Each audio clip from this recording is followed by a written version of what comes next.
New cyclone kills 3 in Mozambique. UN warns of flooding. Johannesburg, the second powerful cyclone to strike Mozambique in just 6 weeks, ripped off roofs and killed at least 3 people on Friday as the United Nations warned of massive flooding ahead. Cyclone Kenneth approached Mozambique with maximum sustained winds of 220 to 136 miles per hour. The power of a Category 4 hurricane, the Joint Typhoon Warning Center said. Over the next 10 days, the storm is expected to dump twice as much rain as Cyclone Idai did last month, World Food Programme spokesman Herve Verhoosel said. Idai killed more than 600 people and displaced tens of thousands. This is the first time in recorded history that the southern African nation has been hit by 2 cyclones in one season, the UN said. Kenneth made landfall Thursday night in a part of Mozambique that hasn't seen such a fierce storm in at least 60 years, forecasters said, renewing concerns about climate change and the country's vulnerable 2,400 kilometers, 1,500 mile Indian Ocean coastline. Mozambique's local emergency operations center said a fallen tree killed a woman in the city of Pemba, and a high number of houses in the Macomia district of Cabo Delgado province were destroyed. 4 ships sank off Palma town, with no reported deaths, the center said.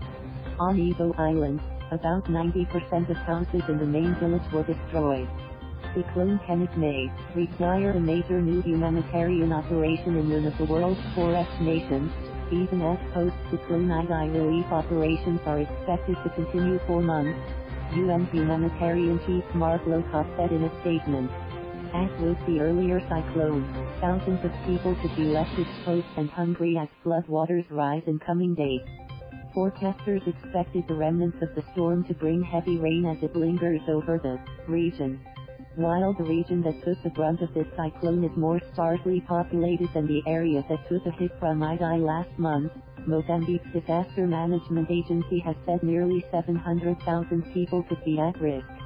It's quite terrible, actually, Jorg Salzer, owner of the Miti Miwiri hotel on Ibo Island, told the Associated Press. 2 island residents have been reported dead, he said. The cyclone cut off electricity and toppled a tower that severed mobile phone communications for most of the island's roughly 7,000 residents. Salzer said all night they lost their houses, so they sought shelter inside the hotel. There has been no aid from outside. I'm afraid of huge suffering for the population, he said. About 24 hours before the storm arrived, authorities issued warnings on Ibo Island, but of course, no one really knows what a cyclone is, Salzer said. It's not a cyclone area. Early assessments from other areas were grim.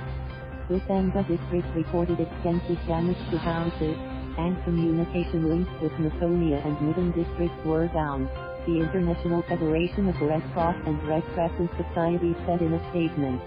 The 8 routes cited weekend forecasts of as much as 250 millimeters, 9 inches, of torrential rain, about a quarter of the average annual rainfall for the region.